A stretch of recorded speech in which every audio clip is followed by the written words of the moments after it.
भक्ति, भजन और प्रवचन के अद्भुत संगम में डूबने के लिए सब्सक्राइब करें आस्था टीवी के YouTube चैनल को और ताजा अपडेट के लिए बेल आइकॉन पर क्लिक करना न भूलें। कारुण्यम संप्रकाशित, गुरु से करुणा छीन लो, उसका गुरुत्व समाप्त। माता से करुणा छीन लो, उसका मातृत्व समाप्त हो गया। पिता से करुणा छीन लो, उसका पितृत्व समाप्त। वक्ता से करुणा छीन लो, ये व्यास गादी करुणा ही का स्वरूप है। एक व्यक्ति बैठा हुआ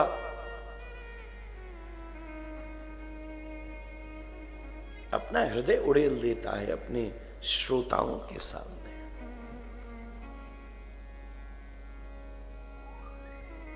जब अंदर बैठा परमात्मा बोलता है। कथा तब नहीं होती जब दिल बोलता है, दिमाग बोलता है।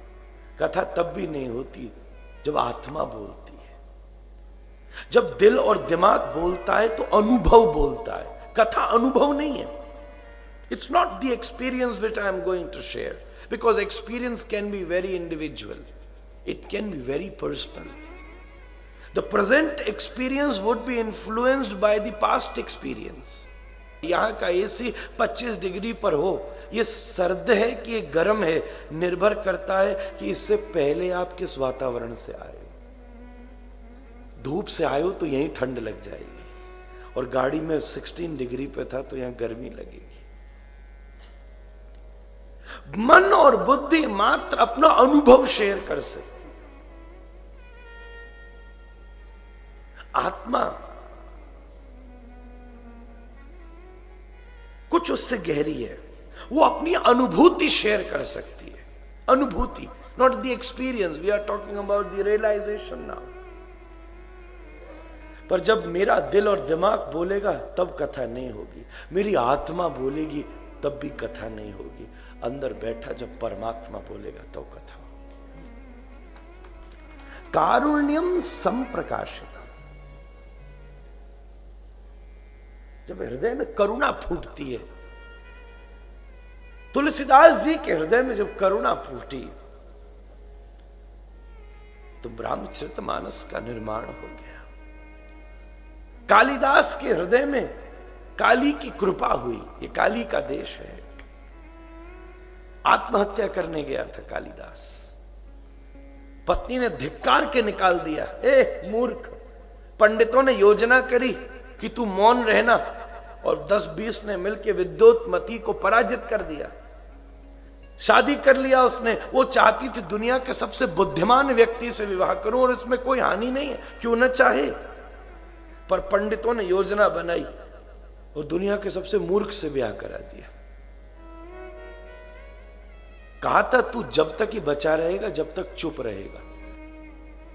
बीच में से ऊंट जा रहे थे, उच्चारण में अशुद्धि हुई, पकड़ गई। उष्ट्र उष्ट्र पकड़ गई। ये तो दुनिया का महामूर्ख, निकल जाए यहां से, धिक्कार करके निकाल दिया। मन में इतनी तकलीफ हुई, सोचा मैं मर जाऊंगा।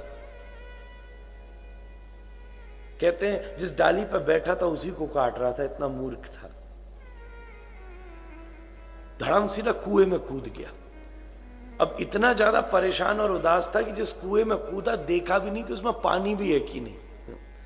जब आधा कूद गया, जब दिखा रही नीचे तो झाड़े, पानी तो है नहीं, तो एकदम चौंक में जीभ बाहर निकली, और जैसे धरती से टकराया तो दांतों के बीच में जीभ आ गई, कट गई और उछल के दूर गिरी।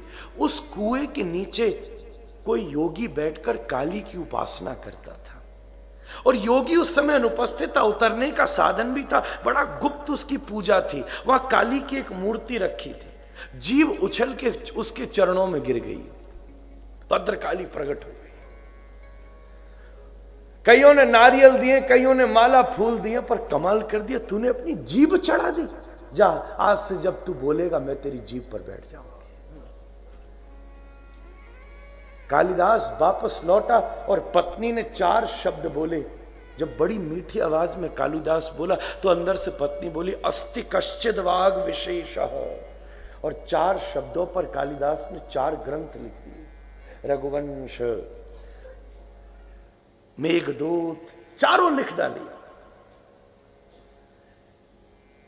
काली की करुणा ने किसी को विद्या दी थी। एक शिक्षक के हृदय में जब तक करुणा न जगे तब तक वो विद्यार्थी को नहीं सिखा सकता।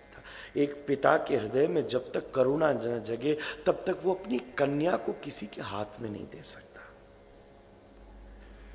दामाद को देखकर करुणा जगे। करुणा एक संमिश्रण है स्नेह का, प्रेम का, विश्वास का।